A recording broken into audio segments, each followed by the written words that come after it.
Welcome to Synagogues of Missouri Part 1. Or do you say Missouri? Our first stop is in Chesterfield, a suburb of St. Louis, and this first site was once a synagogue but is no longer. It dissolved about 5 years ago. The main cause of its closing was due to financial difficulties stemming from the building of a new sanctuary building in 2006. The president of the congregation was quoted as saying that they knew that the 22,000 square foot building would come with significant debt, but hoped it would also attract new members. This Reformed temple began in the 1970s. Many of the Kol Am members were quoted as saying that they were planning on now going to Temple Emmanuel.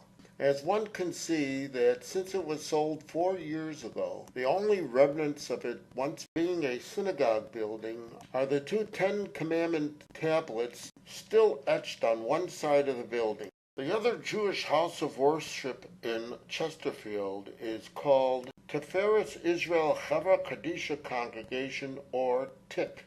It is an Orthodox show. Rabbi Aaron Winter is its spiritual leader. The congregation also is home to a mikveh and is within an eruv.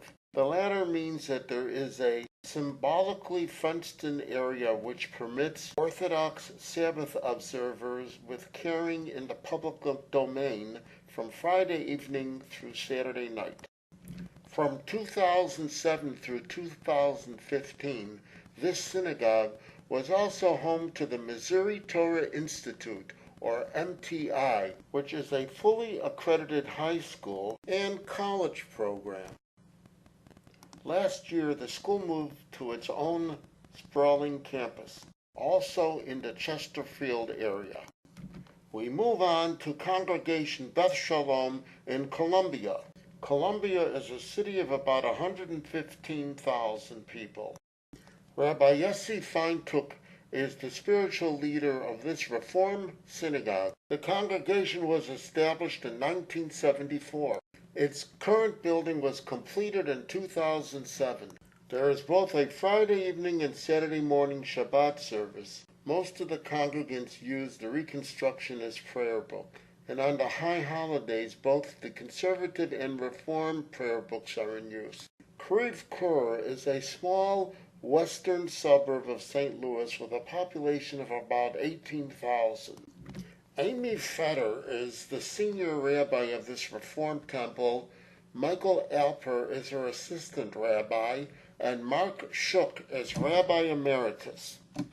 Shabbat services are held on Friday evenings, and the format varies from week to week. Saturday mornings there may be either a Torah study or a full service if there is a bar or bat mitzvah celebration. The congregation began way back in 1886 and has now grown to over 900 member families. This is an overhead shot of the main campus. It comprises 24 acres in a park-like setting. The first building was constructed in 1962, and there have been improvements and renovations since then. Here's another building that was once a synagogue. B'nai El congregation, which was in Frontenac. It tried to do a collaborative effort in 2013 with congregation Sharei Emet, but it didn't work out. The plan was for B'nai El to share the campus of Sharei Emet while shifting its focus to provide programming for adults 50 and over. The memberships of the two congregations would be united, but B'nai El would retain its own legal identity as well as its own financial control.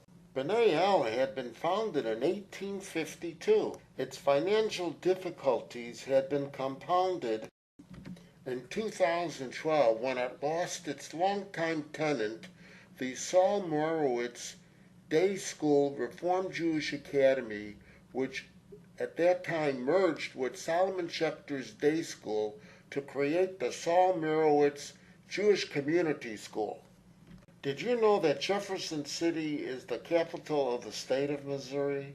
It has a little more than 43,000 residents and is home to Temple Beth El. The building shown here was constructed in 1883 and claims to be the oldest synagogue west of the Mississippi. The congregation utilizes a student rabbi on the high holidays. Friday night services are conducted by lay leaders. The last synagogue on this tour is in Joplin, Missouri. It's in the southwest corner of the state and has about 51,000 residents. This Reformed temple has services for Shabbat on Friday evenings only. It utilizes a student rabbi. The congregation was organized in 1911 and this building was constructed in 1916. At its peak it had about 200 member families. This concludes the first leg of our tour of Missouri Jewish houses of worship. More to come, so bye for now and see you real soon.